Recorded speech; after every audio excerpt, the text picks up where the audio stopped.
तो आपको नहीं लगता कि इतने बड़े दिग्गजों के बीच में सीए राजेश जैन का स्कोप थोड़ा कम? अच्छा प्रश्न है, अच्छा प्रश्न है।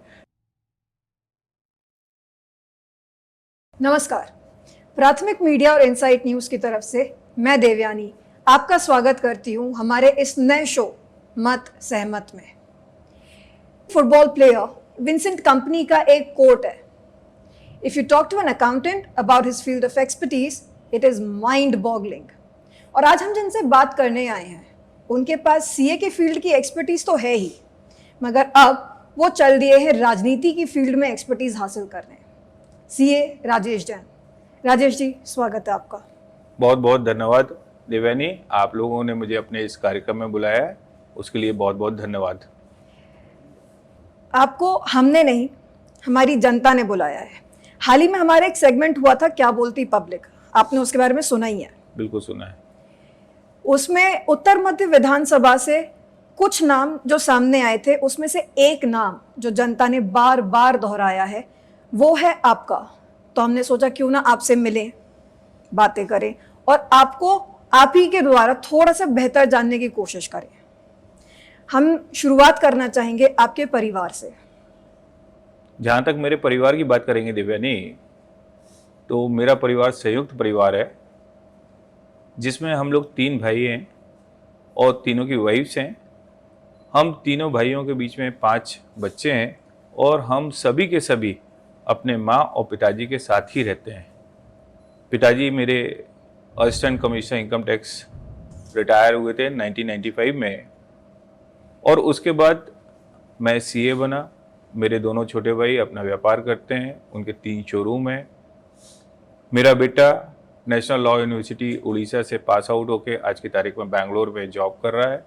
मेरी बेटी जो है वो नेशनल लॉ यूनिवर्सिटी रायपुर में है। मेरे छोटे भाई का बेटा लॉ कॉलेज नागपुर में है और सबसे छोटे भाई के दोनों बेटे अभी जबलपुर में ही पढ़ रहे हैं। यही एक छोटा सा परिवार है, 2 बहनें हैं, दोनों अपने अपनी जगह व्यवस्थित हैं। तो एक तरफ आपकी फैमिली है, एक सिस्टमैटिक लाइफस्टाइल है, तो राजनीति में आना ही क्यों? ये किसने कहा कि सिस्टमेटिक जिसकी लाइफ चल रही है उसको राजनीति में नहीं आना चाहिए? और राजनीति को आप व्यवस्थित जो जीवन जी रहा है उसको नहीं करना चाहिए, ऐसा नहीं है। मेरी दृष्टि में ऐसा लगता है कि बहुत सारे लोग राजनीति को की परिभाषा गलत करते हैं।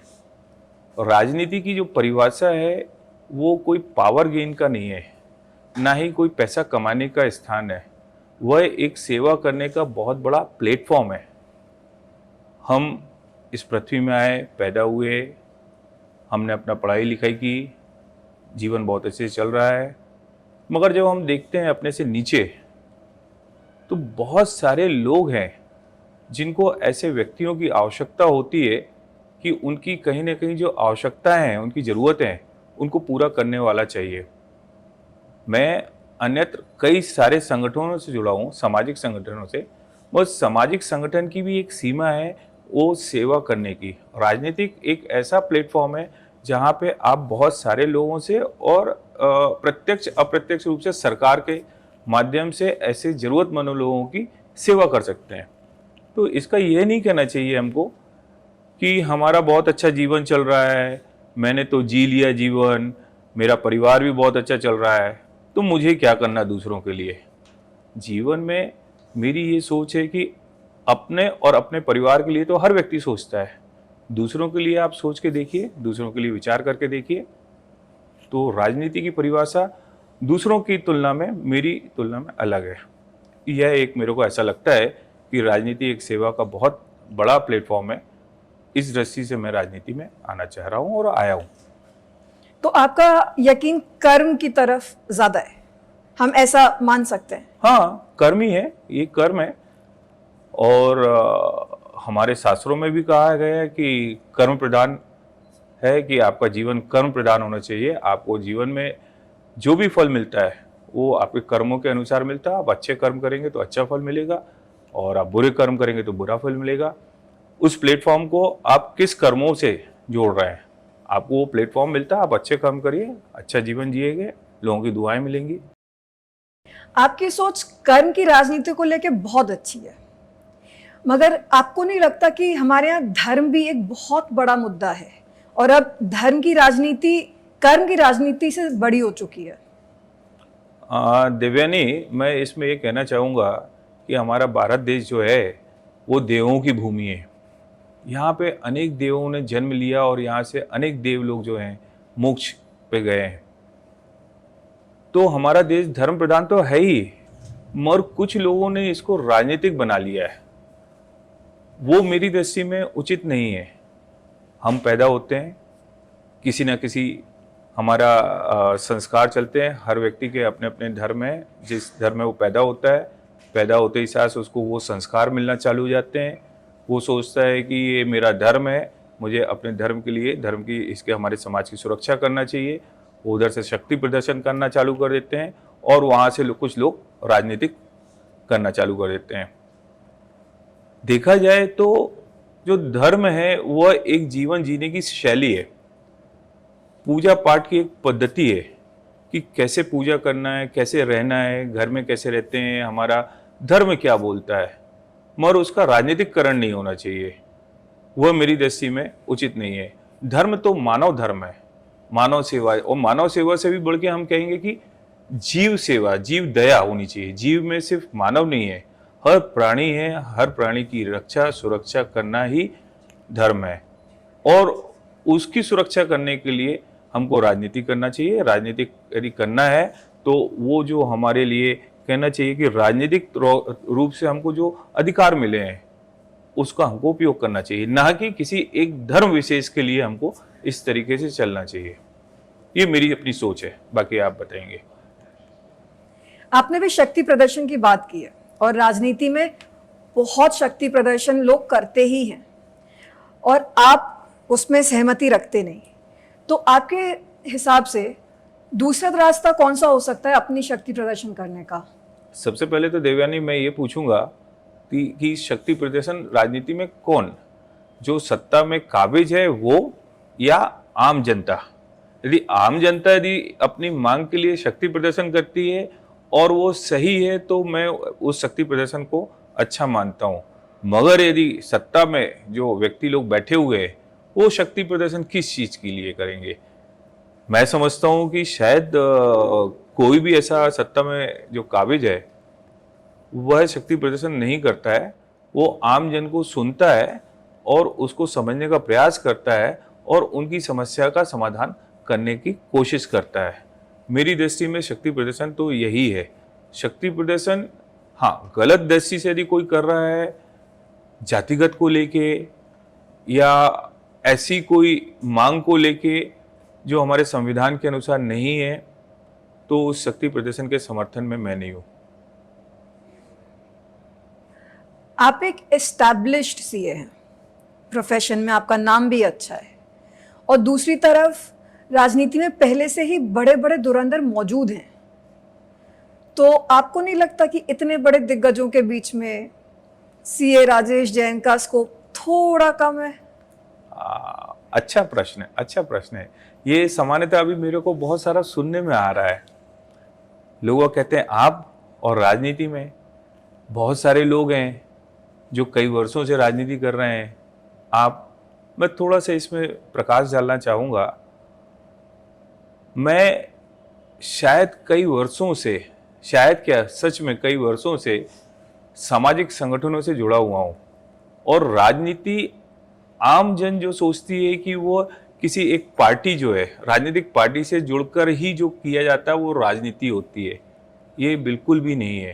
राजनीति तो जहां आप एक कक्षा के क्लास मॉनिटर बन जाते हैं वहीं से चालू हो जाती है। फिर आप किसी सामाजिक संगठन में कोई दायित्व में आ जाते हैं, वहाँ राजनीति चालू हो जाती है। धार्मिक संगठनों में आते हैं, चुनाव लड़ते हैं, वहाँ राजनीति चालू हो जाती है। तो यह तो आम जन का कहना है कि फलानी पार्टी के हैं वो राजनीति करते हैं। मैं तो बचपन से ही अपनी क्लास में मॉनिटर रहा हूँ। फिर पढ़ाई पूरी करने के बाद मैं आया तो अपने धार्मिक संगठनों में, अपने सामाजिक संगठनों में कई दायित्वों में रहा हूँ, कई जगह अध्यक्ष रहा हूँ। वहाँ पे राजनीति वैसी नहीं होती है जैसे यहाँ पे होती है। यहाँ पे आने का सिर्फ एकमात्र उद्देश्य है कि जो मेरे अंदर पीड़ा है लोगों को लेके, लोगों के प्रति जो मेरी सोच है, उसकी शायद मैं यहाँ पे आके बहुत अच्छे से पूर्ति कर सकूँगा। रही बात धुरंधरों की, तो ऐसा कुछ भी नहीं होता है। ये आम जन का सोच है कि ये धुरंधर हैं, ये ऐसे हैं, और कब किसका भाग्य साथ दे दे वाली बात है। उन्होंने बिल्कुल फ्रंट लाइन में आके काम किया है, हम पीछे से काम करते थे, और दोनों लोग मिलके ही काम करते हैं। तो ऐसा नहीं लगता है कि कहीं कोई धुरंधर होता है जो अच्छा काम कर सकेगा। और काम क्या क्या है, जो सोच अच्छी रखता है, वो सोच अच्छी रखेगा तो काम भी अच्छा करेगा, काम अच्छा करेगा तो परिणाम अच्छे आएंगे। उसको आप बोलते हैं अच्छा राजनीतिक है, बहुत धुरंधर है। तो समय का कहीं से भी ऐसा रहता नहीं कि किसने कब प्रारंभ किया, हमारा लक्ष्य कब प्राप्त हुआ, ये महत्वपूर्ण है। और मेरे जीवन में हमेशा यही रहा है कि आपकी ट्रेन किस प्लेटफॉर्म से, किस स्टेशन से स्टार्ट हुई है, आपका लक्ष्य होना चाहिए बड़े स्टेशन के प्लेटफॉर्म में पहुंचने के लिए, बस वही है। तो आपकी बातों से जितना मुझे समझ में आ रहा है, आपने राजनीति काफी स्टडी की है over the years, with time आपने अपना एक स्टडी किया हुआ है। मगर मैं ये जानना चाहती हूँ कि इस स्टडी को करने में कोई तो एक ऐसा इंसान रहा होगा, and I don't mean politically, मगर कोई एक ऐसा इंसान जिसके थॉट्स से आप बहुत इंस्पायर्ड हैं, जिसके काम करने के तरीके ने आपको अपना राह चुनना बताया है, तो वो एक इंसान कौन होंगे? अगर एक से ज़्यादा भी हैं तो आप बता सकते हैं। देखिए देवानी, होता क्या है कि जीवन में जब कोई लक्ष्य प्राप्त करता है या किसी लक्ष्य के लिए दौड़ता है, तो कहीं ना कहीं उसके अंदर एक प्रेरणा होती है। वो कुछ जीवन में अपना देख कर, सुनकर या अनुभव करके उसको ऐसा लगता है कि ये कार्य मुझे करना चाहिए। न केवल राजनीति, दूसरी चीज भी। मगर अभी बात हो रही राजनीति की, तो मैं राजनीति की बात करूंगा।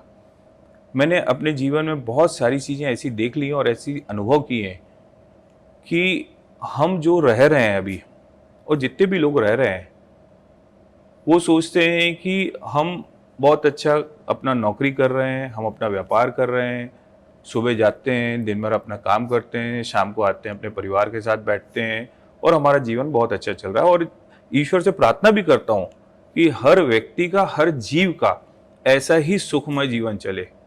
मगर जब कभी भी उसके जीवन में कोई भी समस्या आती है, तो उस व्यक्ति को सच मानिए अपने कार्य को रखने के लिए भी एक छोटे से राजनीतिक व्यक्ति के पास 3-4 सीढ़ियां चढ़नी पड़ती हैं। ये मैंने अनुभव किया है।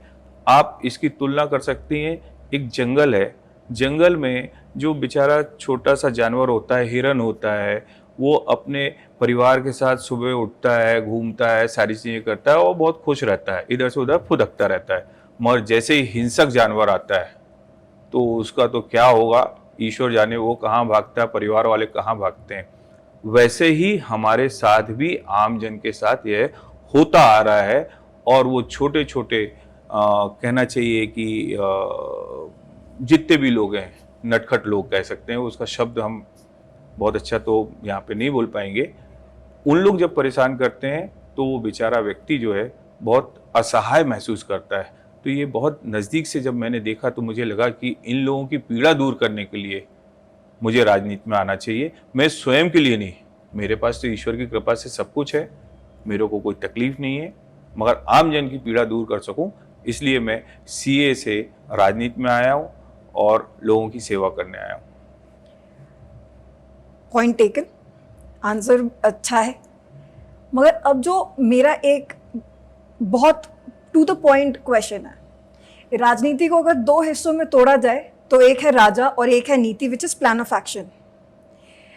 आप आज जिस पोजीशन पे खड़े हैं, वहां पे आपको क्या लगता है कि समाज में ऐसी तीन कौन सी प्रॉब्लम्स हैं जिसको आपके इमीडिएट अटेंशन की जरूरत है, और उसको लेके आपका प्लान ऑफ एक्शन क्या है? आप 3 बस पूछ रही हैं?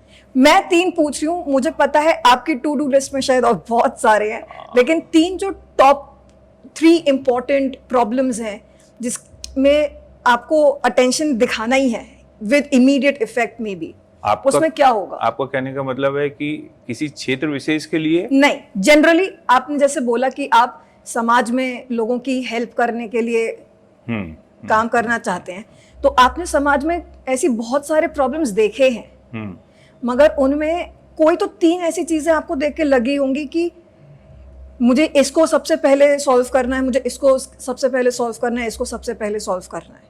तो वो 3 चीज क्या होंगी? आप उससे ज्यादा बताना चाहें, आपकी मर्जी। देखिए, मैं जबलपुर शहर में कक्षा 5वीं से हूँ। मेरा बहुत बड़ा जीवन जबलपुर शहर में निकला हुआ है, और जबलपुर शहर में मैं देख रहा हूँ कि जो विकास होना चाहिए, विकास तो अपनी जगह हो ही रहा है, एक व्यापार की दृष्टि से होना चाहिए, वो आज भी नहीं है। विगत 25-30 सालों से हमारा जबलपुर उसी रफ्तार से बढ़ रहा है जो 25-30 साल पहले से बढ़ रहा था। व्यापार में कोई भी ग्रोथ नहीं है। तो सबसे पहले मेरा दिमाग चलता है, क्योंकि मैं सीए हूँ और एनालिसिस बहुत अच्छा कर लेता हूँ ऐसा मुझे लगता है, और मेरी जो क्लाइंटेज है वो सारे व्यापारी ही होते हैं। और व्यापारियों की जब मैं बैलेंस शीट देखता हूँ विगत 20-20 सालों से जो मेरे क्लाइंट हैं उनकी ग्रोथ कितनी हुई है, तो मुझे लगता है कि जो सबसे पहले व्यापार की दृष्टि से जबलपुर शहर में क्या ऐसा किया जाए जिससे कि हर व्यक्ति का व्यापार और व्यवसाय बढ़ जाए। उसमें मुझे लगता है कि जबलपुर शहर जो है एक एजुकेशन हब बहुत अच्छा बन सकता है।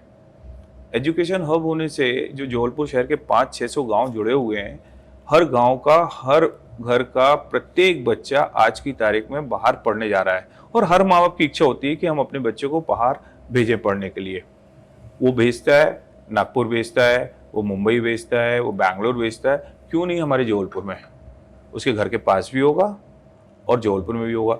जब एक बच्चा यहाँ पढ़ने आता है तो सिर्फ वो अपनी पढ़ाई के लिए पैसा नहीं देता है, वो हॉस्टल के लिए पैसा देता है, वो अपने खाने पीने के लिए पैसा देता है, अपने कन्वेंस के लिए पैसा देता है, तो वो हमारे शहर में पैसा आएगा। जब हमारे शहर में पैसा आएगा तो वो शहर का पैसा शहर के अन्य व्यापारियों के पास आएगा। ये तो एक छोटा सा हमारा शिक्षा को लेके। चिकित्सा है, आज हमारे यहाँ वो अमरावती ट्रेन चलती है नागपुर जबलपुर, उसको लोग एम्बुलेंस बोलते हैं, उसका नाम एम्बुलेंस पड़ गया, उसमें सारे मरीज जाते हैं। जबलपुर में इतने अच्छे अच्छे हमारे यहाँ चिकित्सक हैं, उनका प्रचार प्रसार नहीं हो पा रहा है। छोटी सी भी बीमारी होती है हम नागपुर चले जाते हैं, छोटी सी बीमारी होती है हम दिल्ली चले जाते हैं, मुंबई चले जाते हैं।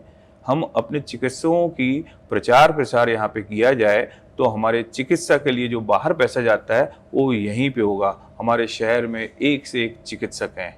ऐसे हमारे यहाँ मैन्युफैक्चरिंग, कपड़े मैन्युफैक्चरिंग का है, वो सलवार सूट का बहुत सुनते हैं, आजकल वो व्यापार कम होता जा रहा है, उसको हम बढ़ा सकते हैं। ऐसे बहुत सारे व्यापार हैं, उसको यदि करेंगे लिस्ट तो बहुत बड़ी है।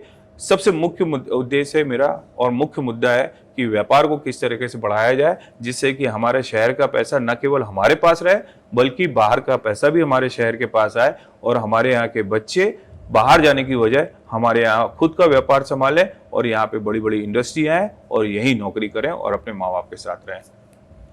ओके, आपने जो बातें बोली उसमें एक चीज जो मेरे को समझ में आई है वो ये है कि जितने लोग बाहर जा रहे हैं वो lack of knowledge, lack of reach की वजह से है। लेकिन फिर आपका ये कहना भी है कि हमारे पास चिकित्सक भी हैं, हमारे पास कॉलेजेस भी हैं, हमारे पास प्रॉपर एजुकेशन सिस्टम भी है। तो क्या मैं इसको ऐसे मानूं कि जो हमारे यहाँ के लोग हैं उनका अपने ही लोगों पे इतना भरोसा नहीं है कि उन्हें किसी और पे जाना पड़ रहा है, किसी और शहर में जाना पड़ता है, किसी और स्टेट या में भी कंट्री कैपिटल तक जाना पड़ता है? और अगर ऐसा है तो हमारे ही देश के लोगों को या हमारे ही शहर के लोगों को अपने ही शहर के लोगों पे भरोसा क्यों नहीं है? नहीं, उसका आप ऐसा समझिएगा, आज तक मैं यदि विचार करता हूँ तो कभी भी सारे, यदि हम मेडिकल की बात करें तो सारे चिकित्सक लोगों के साथ बैठ के किसी भी राजनीतिक व्यक्ति ने उनके साथ कोई बैठक नहीं की होगी कि उनके साथ एक बार बैठे हम कि यहाँ पे क्या क्या चीज़ों की कमी है, हम अपने इसका कैसे प्रचार प्रसार कर सकते हैं, लोगों के बीच में कैसे विश्वास हम जागृत कर सकते हैं। वही देखें तो आज हमारे यहाँ बहुत अच्छे अच्छे शिक्षक हैं, हम उसको कैसे एक यूनाइटेड कर सकते हैं, कैसे हम उसको बनाया जा सकता है। और यदि यहाँ पे हमारे पास उस चीज़ की कमी हमारे शहर में तो हम बाहर से समझ कर आएँ और बाहर के समझ कर हम यहाँ पे वो यदि सुविधाएं उपलब्ध कराएंगे तो लोगों में विश्वास जागृत होगा और इसका जन जागरण हम कर सकते हैं। जन जागरण करना चाहिए, लोगों को घर घर जाके बताना चाहिए कि जो आप बाहर कर रहे हैं वो सारी चीजें हमारे यहाँ उपलब्ध है।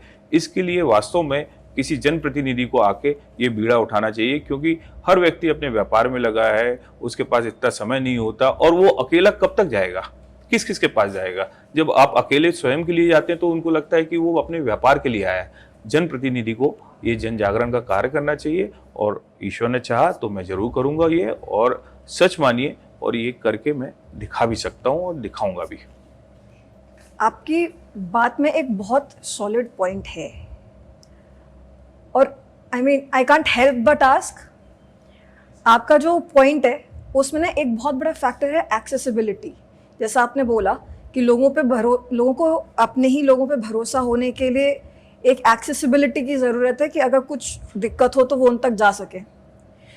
तो अगर आप राजनीति में आते हैं तो लोग तो आपसे भी यही चाहेंगे कि अगर उन्हें कोई दिक्कत हो तो वो आप तक पहुंच पाए।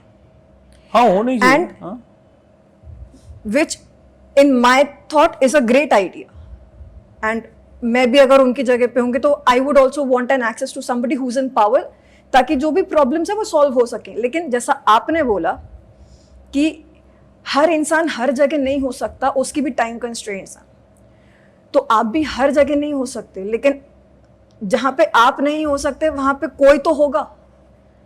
तो आपके बिहाफ पे अगर जनता आप तक पहुंच रही है और आप नहीं पहुंच पा रहे हैं, तब क्या? हाँ, ये प्रश्न आपका बहुत अच्छा है और इसका उत्तर भी मेरे पास है। बहुत अच्छे। शायद मैं इसको आपने पूछ लिया, वास्तव में एक राजनीतिक व्यक्ति या एक जनप्रतिनिधि हर समय हर क्षण वो अपने क्षेत्र पे नहीं रह सकता है, क्योंकि वो कहीं ना कहीं, यदि वो विधायक है तो उसको भोपाल भी जाना है, सांसद जी हैं तो उनको दिल्ली जाना है, उनको सारी जो पॉलिसीज़ हैं उन पे काम करना है। इसके लिए एक बहुत अच्छा ये है कि हमारा एक टीम वर्क होना चाहिए। किसी भी जनप्रतिनिधि का एक बहुत बड़ा टीम वर्क होना चाहिए, और उस टीम वर्क में जो भी हमारे मित्र हैं, हमारे साथी हैं, हमारे कर्मचारी हैं, वो सकारात्मक सोच के होने चाहिए। और उससे अच्छा कि एक बढ़िया कॉल सेंटर आप चालू कर दें, आप एक फ्री टोल नंबर दे दें आमजन को, जिसकी भी जो समस्या है जिस समय भी है वो उस नंबर पे कॉल करे, और वो जो समस्या है वो रिकॉर्डेड होनी चाहिए, जिससे कि आप यदि भोपाल में हैं, आप दिल्ली में हैं, या किसी दूसरे शहर में या बैठक में हैं, आप आके उसको सुन सकते हैं, और उस समस्या का समाधान क्या हुआ आप उस कंसर्न पर्सन से पूछ सकते हैं। और आपके प्रश्न में एक बहुत अच्छी चीज आई थी कि हर व्यक्ति की पहुंच होनी चाहिए उस व्यक्ति से। जो भी हमारा जनप्रतिनिधि होता है वो हमारा राजा नहीं होता है, वो आम जन के द्वारा चुना गया एक हमारा प्रधान सेवक होता है। और यदि आप अपने आप को सेवक मानते हैं, कोई भी राजनीतिक व्यक्ति अपने आप को सेवक मानता है, तो वो आम जन से दूर हो ही नहीं सकता है, और आम जन के बीच में ही होगा। मगर जिसने उसने राजा माना तो वो आम जन के दूर होगा। मैं शुरू से अपने आप को सेवक माना है और हमेशा सेवक मानूंगा, और ईश्वर से प्रार्थना भी करता हूँ मेरे को सेवक के रूप में ही रखें, और इसकी बड़ी योजनाएं मैं अभी नहीं आने पे बताऊंगा। आपने अपने आप को सेवक के रूप में देखा है और इसमें कुछ गलत नहीं है, और आपकी एक टीम भी है। जनता इस बात पे भरोसा कैसे करे कि क्योंकि आपने अपने आप को सेवक के रूप में देखा है, आपकी टीम भी सेवक के रूप में देखेगी। क्योंकि हर किसी का अपना अलग तरीका होता है काम करने का, और जितने अप्रोचेबल शायद आप होंगे, आपकी टीम के बंदे शायद ना हो।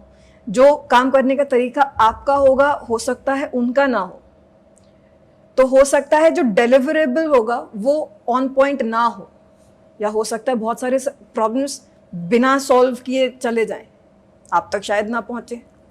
तो उस चीज़ को कंफर्मेशन तक लाने के लिए कि हर प्रॉब्लम आप तक आई है, या जो भी प्रॉब्लम्स हाफ वे थ्रू भी आप तक आई है, आपकी टीम तक आई है, वो सॉल्व हुए हैं। क्योंकि call centres, I am sure आपने पहले भी सुने हैं, लोगों के प्लान ऑफ एक्शंस में रहे हैं, कुछ टाइम तक रहे भी हैं, और फिर वो नंबर्स फिर कभी एक्सेसिबल नहीं थे। एक टाइम के बाद आपने कॉल किए भी हैं, फिर वो नंबर्स लगे भी नहीं हैं। आप कैसे इंश्योर करेंगे कि वो नंबर्स राउंड द क्लॉक लोगों के पास रीचेबल रहेंगे? आप सुनिएगा, आपने बचपन में जातक कथाएं पढ़ी होंगी, बहुत सारी कहानियां मम्मी पापा लाके देते थे, तो उसमें राजाओं की भी कहानियां पढ़ी होंगी। जैसा शासक होता है वैसी ही उसकी सेना होती है। शासक यदि अनुशासित है तो उसकी सेना भी अनुशासित रहेगी। शासक यदि अलाल है तो उसकी सेना भी अलाल होगी। मैं तो मान के चलता हूँ कि मैं तो 24 घंटे काम करने वालों में से हूँ और मेहनत करने से पीछे हटते नहीं है। और मैं बात करूँगा तो हमारे देश के जो यशस्वी प्रधानमंत्री हैं, माननीय नरेंद्र मोदी जी, आप उनको देखिए और उनसे सीखिए कि उनको क्या था। वो तो पहले भी प्रचारक थे, ना उनका कोई परिवार है, ना उन्होंने अपना कोई परिवार बनाया। वो जितना भी काम कर रहे हैं वो देश के लिए कार्य कर रहे हैं। और उनके आने के पहले भी थे, जनप्रतिनिधि थे, शासक लोग थे, और आज आप देख रहे हैं। और 2014 के पूर्व हमारे देश की स्थिति देखी थी और 2014 के बाद की स्थिति प्रतिदिन देख रहे हैं आप। हर दिन कुछ नया नया मिल रहा है। और माननीय मोदी जी के सामने सभी जो उनके हैं, बिल्कुल जैसा वो बोलते हैं और उनको करना पड़ता है, क्योंकि वो देश के लिए कर रहे हैं, आम जन के लिए कर रहे हैं। हमारे 24 घंटे में मैं समझता हूँ कि आदमी सहजता से 18 घंटे बोलते हैं, शायद वो तो 20 घंटे काम कर रहे हैं, ये हर किसी को नहीं मालूम है। और वही स्वभाव मेरे पे है। यदि मेरे साथ वाले यदि काम नहीं करते हैं तो वो मेरी को देखना है कि वो कितना काम कर पा रहे हैं। और आम जन से सिर्फ कॉल सेंटर ही एकमात्र थोड़ी ना है। कॉल सेंटर तो एक कहना चाहिए कि हमारे एब्सेंस में एक छोटा सा इंस्ट्रूमेंट है। आम जन के साथ जाके बैठेंगे तो समस्या का समाधान हो जाता है, समस्या मालूम चल जाती है। इनकी समस्या का समाधान हुआ कि नहीं हुआ, वक्त आने पे पता चलेगा। आपके जो सारे प्लान्स हैं वो फ्यूचर के लिए हैं, लेकिन सिंस आप एक सीए भी हैं, मैं चाहूंगी आप जीडीपी एक टर्म है जो बहुत फ्रीक्वेंटली सुनने में आता है, आप उसको थोड़ा सा इजी शब्दों में अगर ब्रेक डाउन कर पाए तो आप कैसे समझाएंगे? जीडीपी का जो फुल फॉर्म है ग्रॉस डोमेस्टिक प्रोडक्ट है। उसको यदि हम हिंदी भाषा में बोलेंगे तो सकल घरेलू उत्पाद।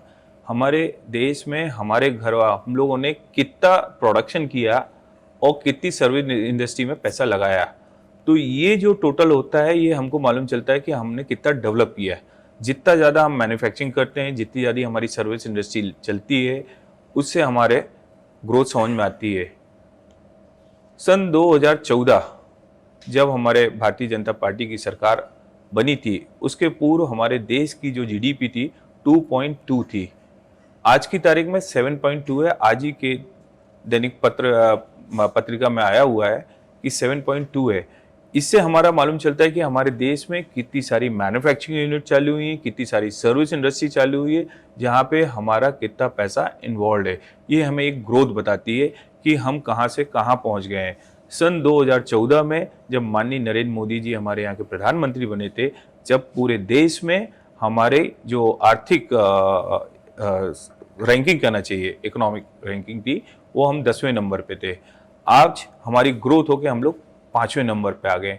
हमारे प्रोडक्ट विदेशों में जाने लगे। जो हम पहले चाइना से या अन्य देशों से लिया करते थे, आज हम 5वें नंबर पे आ गए हैं। हम निर्यात भी करने लगे हैं। हम जितना एक्सपोर्ट करेंगे, जितनी मैन्युफैक्चरिंग करेंगे, उतना एक्सपोर्ट भी करेंगे। उतना एक्सपोर्ट करेंगे तो हमारे पास फॉरेन करेंसी आएगी।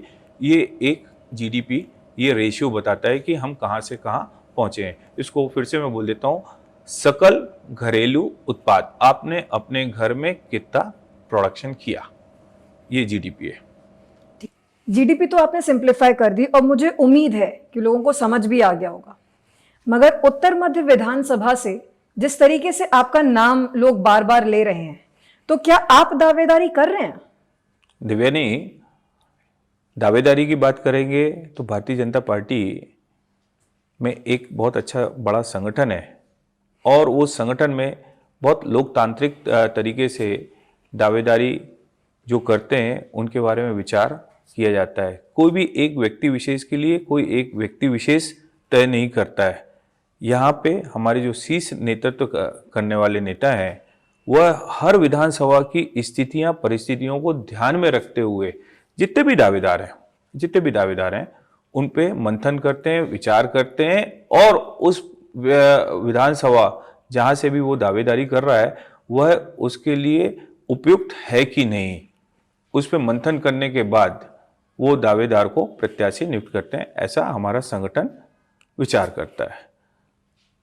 जैसे सब कार्यकर्ता हैं, सब कार्यकर्ता कुछ ना कुछ कार्य करना चाहते हैं, उनमें नेतृत्व क्षमता होती है, वो अपने नेतृत्व क्षमता के अनुसार दावेदारी करते हैं, उसमें एक मैं भी हूँ। यदि हमारे शीर्ष नेतृत्व को लगता है कि उत्तर मध्य विधानसभा में जो उन लोगों ने तय किए बिंदु हैं कि इन बिंदुओं के अनुसार इस विधानसभा में जो स्थितियां हैं, परिस्थितियां हैं, उनके अनुसार हमारे राजेश जैन जो हैं वो एक अच्छे प्रत्याशी हो सकते हैं, तो शायद वो मुझे प्रत्याशी नियुक्त कर देंगे, और नहीं तो कोई दूसरा उपयुक्त मिलेगा तो उसको कर देंगे। हाँ, एक अच्छी चीज जरूर है हमारी भारतीय जनता पार्टी में, दावेदारी बहुत सारे लोग करते हैं, मगर जैसे ही प्रत्याशी तय हो जाता है तो जितने भी दावेदार हैं, जितने भी कार्यकर्ता हैं, उस प्रत्याशी के साथ उसको चुनाव को जिताने में लग जाते हैं, क्योंकि वो चुनाव वो प्रत्याशी ही नहीं, हमारी पार्टी विजय होकर आती है, और जब हमारी पार्टी विजय होकर आती है तो हमारी पार्टी सत्ता पे आती है, हमारी पार्टी सत्ता पे आती है तो हमारी जो विचारधारा है देश को आगे बढ़ाने के लिए, आम जन को सुनने के लिए, उस विचारधारा के लिए हर कार्यकर्ता जुड़ जाता है। तो हम मान लेते हैं कि उत्तर मध्य विधानसभा से आपकी दावेदारी चल रही है, तो मगर क्या आपको उत्तर मध्य विधानसभा के लोगों की समस्याओं के बारे में नॉलेज है? ये अच्छा प्रश्न है देवानी। उत्तर मध्य विधानसभा में जो समस्या है, मैं समझता हूँ सिर्फ मुझे नहीं, आम जन को भी मालूम, जन की समस्या है तो उनको तो मालूम ही है, शायद जितने भी लोग दावेदार हैं उनको भी मालूम है। प्रमुखता से देखी जाए तो हमारी जो आम जन है उनको सबसे ज़्यादा समस्या है यहाँ पे यातायात व्यवस्था को लेके। आज पूरे उत्तर मध्य विधानसभा में देखेंगे तो यातायात व्यवस्था बिल्कुल चरमरा गई है। दूसरी अव्यवस्था है पार्किंग को लेके, पार्किंग व्यवस्था बिल्कुल भी नहीं है। तीसरी हम बात करेंगे तो यहाँ पे जितने भी शिक्षा है, शिक्षा को लेके समस्या है कि यहाँ पे प्रॉपर बच्चों के लिए हॉस्टल नहीं है। तो मेरा मुख्य उद्देश्य सबसे पहले तो यह है कि यहाँ पे यातायात व्यवस्था इतना सुचारू रूप से हो जाना चाहिए कि एक 4 व्हीलर वाला भी किसी व्यापारी के पास कोई खरीदारी करने जाना चाहता है तो वह सुचारू रूप से पहुंच जाए, जिससे कि न केवल उस व्यक्ति को आने जाने में आसानी जाएगी, बल्कि हमारे जो व्यापारी भाई लोग हैं उनका व्यापार में भी वृद्धि होगी। तो सबसे पहले यातायात की व्यवस्था मुझे ठीक करने की ऐसा लगता है, और दूसरा पार्किंग व्यवस्था प्रॉपर होनी चाहिए। ये मुख्य 2 समस्याएं हैं, और समस्याएं तो बहुत सारी, यदि हम सूची लेके बैठेंगे तो शायद 2-3 घंटे लग जाएंगे। तो ये समस्याएं हैं, और समस्या आने वाले समय पे जैसे जैसे आती जाएंगी और उनको बताते जाएंगे, उनको सॉल्व करते जाएंगे। प्रॉब्लम्स की बातें सब करते हैं, मगर आई एम श्योर आपके पास हमारे उत्तर मध्य विधानसभा के डेवलपमेंट के लिए भी कुछ तो प्लान्स होंगे। देवेनी, हम सिर्फ उत्तर मध्य विधानसभा क्यों, हम तो पूरे जबलपुर शहर की बात करेंगे। और जबलपुर शहर की बात करेंगे तो हमारे यहाँ के जो यशस्वी सांसद माननीय श्री राकेश सिंह जी हैं, विगत कई वर्षों से वो बहुत दूर की सोच लेके चलते हैं। आप देखिए, जब वो यहाँ अपने जबलपुर शहर के सांसद बने थे तो हमारे यहाँ एयरपोर्ट नहीं था। उनकी सोच बहुत दूर की थी कि यहाँ पे एयरपोर्ट होना चाहिए। एयरपोर्ट आया, आज की तारीख में हमारे एयरपोर्ट का विस्तार हुआ, और आने वाले समय बहुत जल्द यहाँ पे इंटरनेशनल फ़्लाइट्स भी आने लगेंगी। अब फ्लाइट के बारे में भी कई लोग बोलते हैं ये तो रईसों का काम है, फ्लाइट में उन्हीं लोग जाते हैं, वही लोग जाते हैं जिनके पास पैसा होता है। नहीं, ये हमारे एक डेवलपमेंट का बहुत अहम कड़ी है। होता ये है कि जब हमको अपने जबलपुर शहर में बड़ी बड़ी इंडस्ट्री इस्टेब्लिश करनी है, उसके लिए वहाँ के जो बड़े बड़े पदाधिकारी हैं उनके पास इतना समय नहीं होता है कि वो ट्रेन से या कार से आ सके, उनको फ्लाइट ही चाहिए होती है। तो ये उनकी सोच को लेते हुए ऐसे हमारे जितने भी जनप्रतिनिधि हैं, और यदि ईश्वर ने चाहा कि मेरे को ये मौका मिलता है तो मैं उनके साथ लग के, न केवल रोड नाली तो ये समय के साथ बनती ही है, मुख्य है कि जबलपुर शहर के डेवलपमेंट के लिए हमें बड़ी बड़ी इंडस्ट्री लानी ही होंगी, और बड़ी बड़ी इंडस्ट्री आ जाती हैं तो हमारे यहाँ पे बाहर से पैसा आना चालू हो जाएगा, हमारे यहाँ रोजगार के नए रास्ते खुल जाएंगे। एक यह विषय था। दूसरी बात करेंगे हम डेवलपमेंट की, तो हमारे यहाँ जो अभी के जो संसाधन हैं, अभी जो वर्तमान स्थिति है, वो तो जो मैंने आपको की भविष्य की बात है कि हम प्रयास करेंगे और वो सारी चीज़ें हो जाएं और ईश्वर की कृपा रही तो वो हो भी जाएंगी। मगर वर्तमान में जो हमारे पास संसाधन उपलब्ध है उन्हीं को हम व्यवस्थित करके हम अपने जबलपुर शहर को, न केवल आप सिर्फ उत्तर मध्य विधानसभा की बात मत करिए, मेरे लिए तो पूरा जबलपुर शहर है। जबलपुर शहर की हर विधानसभा के जितने भी प्रतिनिधि हैं उनके साथ बैठ के और जबलपुर को कैसे विकास किया जा सकता है। सबसे पहले मैंने पूर्व में भी आपको बताया था, एक शिक्षा बहुत बड़ा हमारे पास विषय है। यदि हम इसको एजुकेशन हब बना देते हैं जबलपुर में तो एक बहुत बड़ा एजुकेशन हब हो सकता है। जैसे कोटा है, ऐसी कई जगह हैं जहाँ पे बाहर से आके विद्यार्थी यहाँ पे पढ़ सकें। न केवल बाहर वालों का पैसा आएगा बल्कि जो हमारे यहाँ के बच्चे हैं आज बाहर पढ़ने जा रहे हैं, तो स्वाभाविक है मेरा बच्चा भी बाहर पढ़ने गया था, मेरे को उसके लिए पैसा बाहर खर्च करना पड़ता है। वो बाहर कैसे रहता है, कैसे खाता है, वो जबलपुर में व्यवस्था हो जाएगी तो वो आसानी से अपने घर में रह के और कम पैसों में बहुत अच्छी शिक्षा पा सकता है। चिकित्सा की बात की थी इसके पूर्व मैंने आपसे, आपने प्रश्न किया था, तो चिकित्सा की व्यवस्था जितने भी हॉस्पिटल हैं वो इतने व्यवस्थित हो जाएं कि हमको बाहर ना जाना पड़े और वह पैसा भी हमारे जबलपुर में रहे। हमने इसके पहले बात की थी व्यापारियों की कि यहाँ पे मैन्युफैक्चरिंग यूनिट्स जो हैं, कपड़े व्यापारी हैं, हमारे यहाँ ज्वेलर्स हैं, इस तरीके से हमको ये सारी मेहनत करनी है। वर्तमान स्थितियों को देख के इनको बहुत अच्छे तरीके से संजो कर हम जो है उसी को आगे बढ़ाएंगे और जो इंडस्ट्री लेकर आनी है वो ज़रूर आएंगी। और हमारा जबलपुर शहर भी जो मध्य प्रदेश के 4 बड़े नगरों में आता है, इंदौर, भोपाल, ग्वालियर और जबलपुर, तो देखा जाए तो इंदौर और भोपाल और ग्वालियर भी लगभग डेवलप है। जबलपुर भी हम चाहेंगे कि इंदौर से आगे निकल जाए और ये आने वाले 5 सालों में हम लोग करके दिखाएंगे। ओके, हमें हमारे सारे आंसर्स मिल गए एंड आई एम कन्विंस्ड आपके प्लान ऑफ एक्शंस जनता के लिए हैं, आपके सारे अप्रोचेस जनता को आपकी एक्सेसिबिलिटी देने के लिए हैं। I am convinced and I am sure और आई कैन एटलीस्ट होप कि जनता भी उतनी ही कन्विंस्ड हो। बट जनता के बिहाफ पे वी ऑल्सो होप दैट अगर आपकी दावेदारी कंफर्म होती है तो आपकी कथनी आपकी करनी में बदले या you can walk the talk, right. तो Rajesh ji, thank you so much हमारे लिए टाइम निकालने के लिए, आपके थॉट्स हमारे साथ शेयर करने के लिए। एंड आई एम श्योर जहाँ से आज हम समझ रहे हैं जनता आप पर उतना ही भरोसा दिखाएगी जितना आपको जनता पे भरोसा है कि जब आपकी दावेदारी कंफर्म होती है तो वो भी आपके साथ उसी तरीके से खड़ी रहेगी। बहुत बहुत धन्यवाद देवानी, आपने अभी एक बहुत अच्छा शब्द यूज़ किया है, कथनी और करनी।